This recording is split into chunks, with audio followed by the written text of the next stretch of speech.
ఈ వీడియోలో రాయచోట్లో ఉన్నటువంటి శ్రీ వీరభద్రస్వామి ఆలయం గురించి చెప్పబోతున్నాను. రాచవేటి వీరభద్రస్వామి దేవాలయం ఆంధ్రప్రదేశ్ రాష్ట్రంలో అన్నమయ్య జిల్లాలో రాయచోటి పక్కన ఉన్న మాండవీయ నది ఒడ్డున ఉంది. వీరశైవుల పుణ్యక్షేత్రంగా ప్రసిద్ధి చెందిన ఈ ఆలయానికి పొరుగు రాష్ట్రమైన కర్ణాటక నుంచి పెద్ద సంఖ్యలో భక్తులు వస్తారు. ఈ దేవాలయం రాయల కాలం నుండి అత్యంత ప్రసిద్ధిగాంచినది.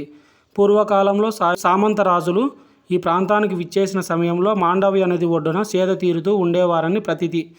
ఆ కాలంలోనే భద్రకాళి సామెత వీరభద్రస్వామి దేవాలయాన్ని భక్తి ప్రపత్తులతో నిర్మించినట్లు పురాణాలు చెబుతున్నాయి.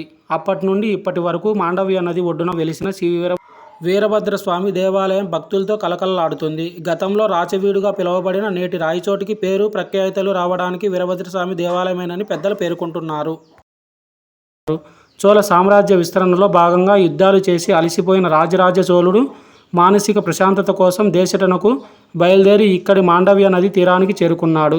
కొండలు గుట్టలు నడుమ ప్రవహిస్తున్న మాండవీయ నది ఒడ్డున సాగైన పూల తోటలతో ఈ ప్రాంతం ఆయనను విశేషంగా ఆకర్షించిందని, దీంతో ఆయన ఇక్కడే తన పరివారంతో నిలిచిపోయి భద్రకాళి సామెత వీరభద్రుని కొలిచి జీర్ణావస్థలో ఉన్న ఆలయాన్ని పునః నిర్మించడానికి చరిత్ర చెబుతుంది.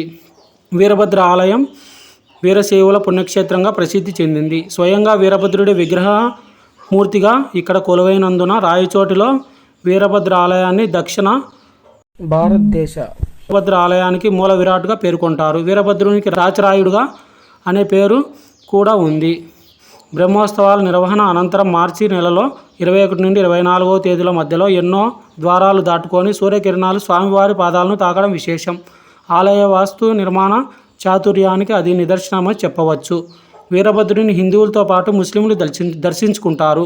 ముస్లింలలోనే దేశముఖ్ తెగకు చెందిన వారు బ్రహ్మోత్సవాల సందర్భంగా స్వామివారికి పూజా సామాగ్రి పంపుతారు. ఆలయ కమిటీ వారు వాటిని స్వీకరించి పూజలు చేయించి తీర్థ ప్రసాదాలు తిరిగి వారికి పంపడం ఆనవాయితీగా వస్తుంది. ఆలయ గాలిగోపురం ముందు భాగంలో 56 అడుగుల ఎత్తు గల ఏకశిల రాతి దీపస్తంభం ఉంది. అది ఆలయానికి ప్రత్యేక ఆకర్షణగా నిలుస్తుంది. ఇంత పెద్ద ఏకశిల దీపస్తంభం దక్షిణ భారతదేశంలోనే మరెక్కడ లేదని చెప్పవచ్చు. ప్రతి ఏటా కార్తీక మాసంలో ఈ స్తంభంపై భాగంలో దీపం వెలిగించి స్వామిని ఆరాధించడం ఆనవాయితీగా వస్తుంది.